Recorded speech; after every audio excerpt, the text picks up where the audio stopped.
Yeah, look at my fucking veins.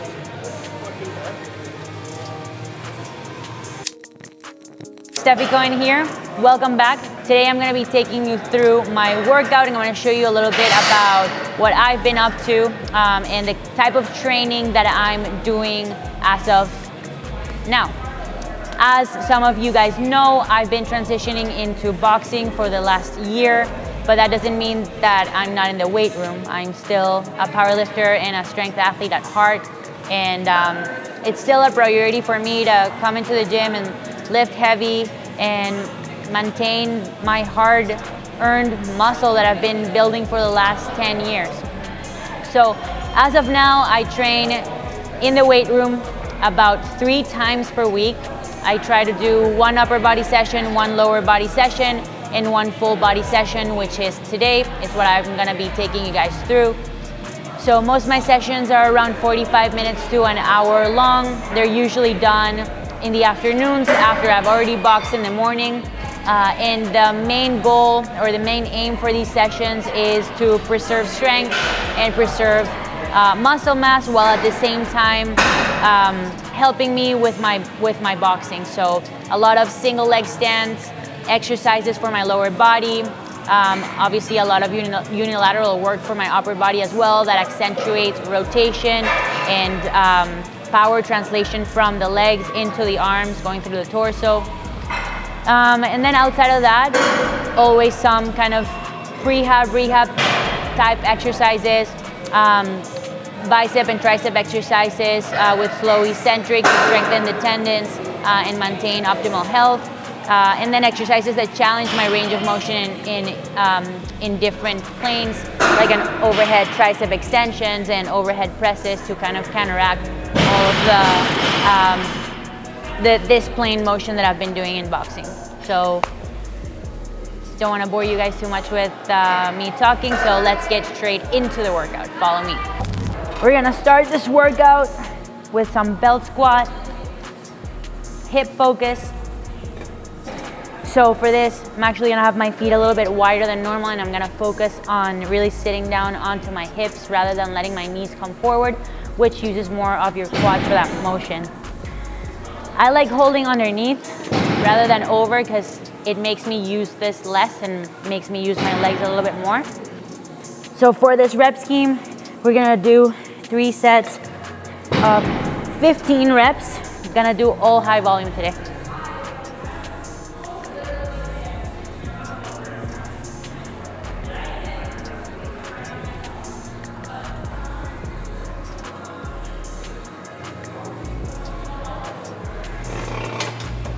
Brutal 4 sets of 15 in the belt squat. Now we're gonna do some walking lunges, 15 reps per leg. I'm not gonna choose a weight that's too heavy because I have 4 sets to do, and I know I'm gonna be feeling it. So we're gonna grab a 30-pounder dumbbells for this exercise. So again, for these type of walking lunges, there's no right or wrong way of performing a walking lunge, but rather the way that is most conducive to your own goals. So the focus of this workout for your lower body today is gonna be posterior chain, so glutes and hamstrings more than quads. So again, the angle that has the greatest change in motion is the joint that's gonna be doing the most amount of work, and therefore the muscles that are gonna be most active.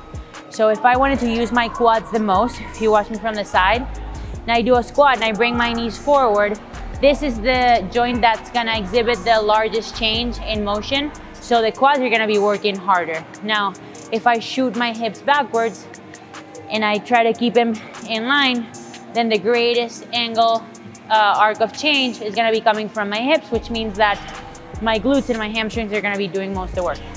So for the purpose of doing walking lunges, if I'm doing a walking lunge, this is not bad, by the way, it just means that it's more focused towards the quads, if you do it like that. If I try to stay back on my hip more and really focus on pushing up with that glute, then it becomes a much more glute-focused, glute-centered exercise.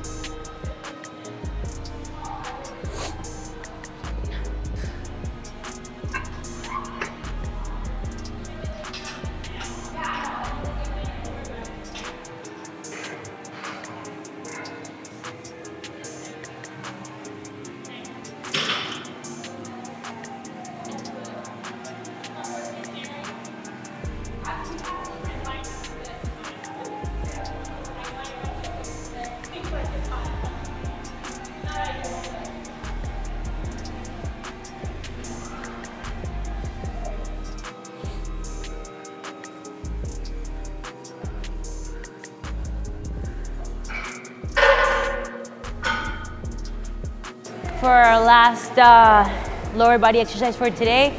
We're gonna do a variation of a Bulgarian split squat with a more kind of explosiveness to it.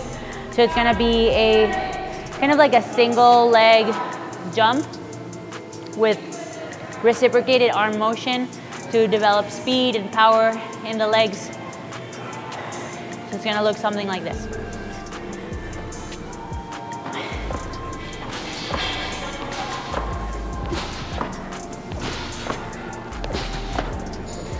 Gonna do 5 or 6 reps on each leg.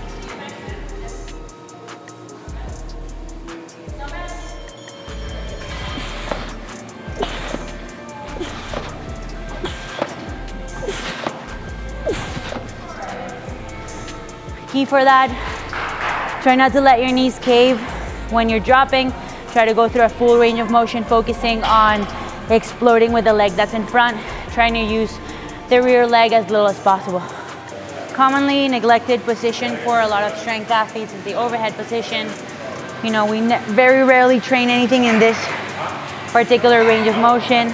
The reason why it's so important that we actually do is because when it comes to shoulder health and shoulder stability, the only way that you can actually work on your shoulder stability is putting your shoulder in an unstable position to begin with.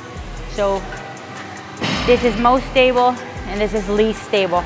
A position that we rarely train in, that we commonly have a lot of mobility limitations that may or may not become problems in the future, but if we have the technology to avoid that or to at least mitigate some of the risks associated with the repetitive motion of benching and lifting really heavy, then why not just add it to your routine as another exercise, you know, that you alternate into your training. So for this motion, you want the cable, the line of the cable to be directly underneath your hand, so that line of pull stays consistent for the entire motion of the movement.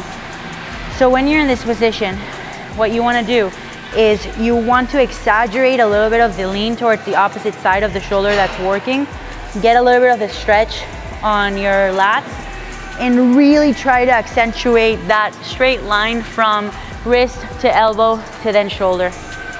So opening up to the side and pressing to the top, holding it there, and then coming back down.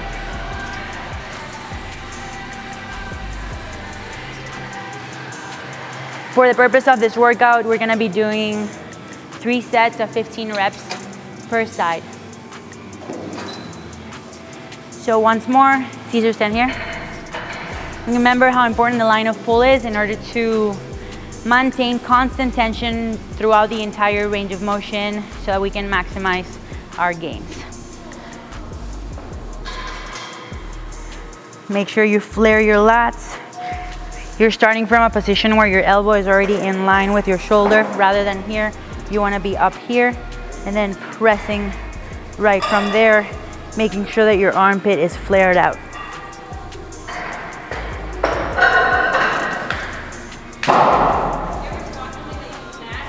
Moving on to our biceps exercises for the day. We are gonna do a cable curl in the fully lengthened position of the bicep.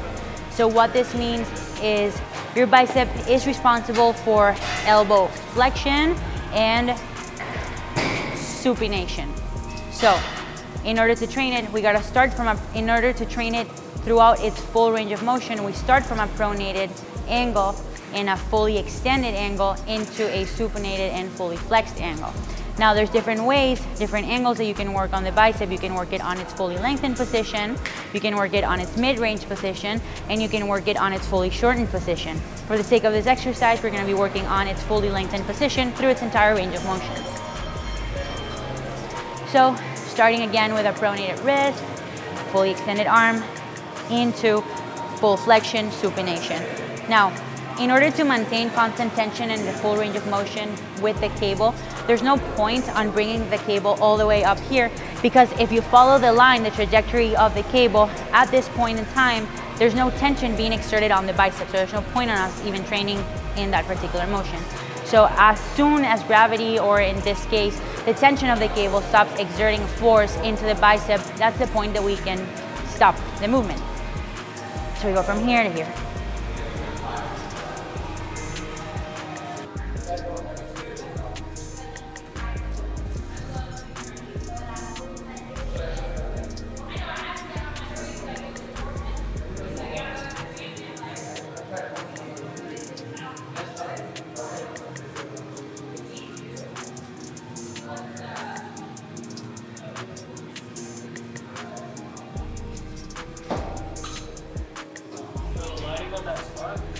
On this spot? Did you get my picture? Nick, did you get a picture?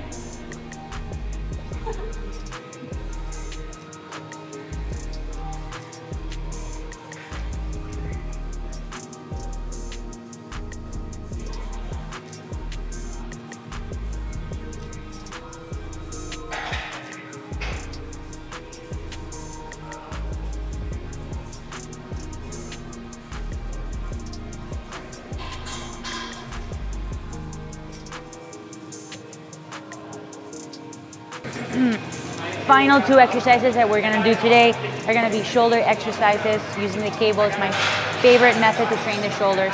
So we're gonna first start with rear delt. So same principles apply when it comes to using the cable for the purpose of hypertrophy. Using the same concept that I explained during the bicep curl. We gotta follow the line of pull of the machine that we're using, and the goal should be to maintain constant tension through the entire lift. So I wanna go full range of motion. So if the rear delt does abduction of the shoulder, abduction of the shoulder, I'm gonna start in that position of full adduction, so with my arm across my body. And from there, I'm gonna take it to full abduction up to 90 degrees.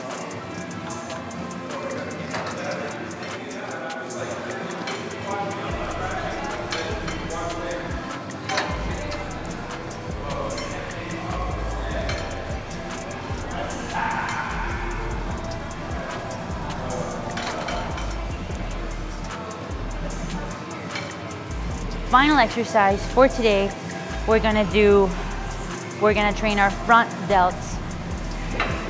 There's two ways that we can use the cable to train front delts. We can either stand right in front of the cable, again using that same line of pull, maybe using a handle so you can keep your arm, your hand pronated. You can do it like this, or you can use the scapular plane, which is the plane where you put your hand at 30 degrees of flexion in front of your body. So we can be right here, 30 degrees in front of the plane of the body, and we're gonna train it right there.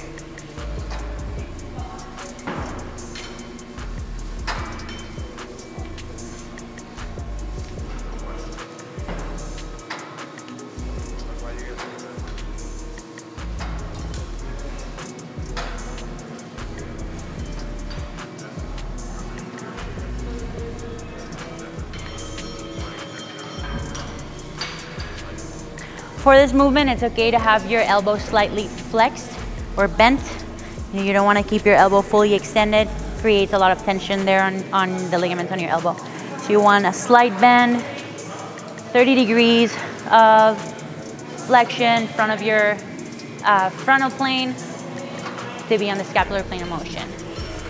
And then don't be greedy with the weight. You should be doing a weight that you can perform 15 to 20 repetitions at a relatively challenging intensity, but you want to be able to complete 3 or 4 sets at the same weight.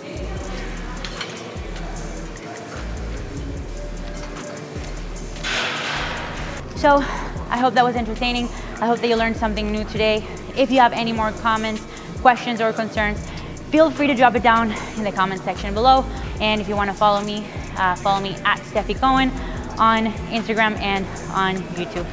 Thank you guys for watching. Appreciate your support.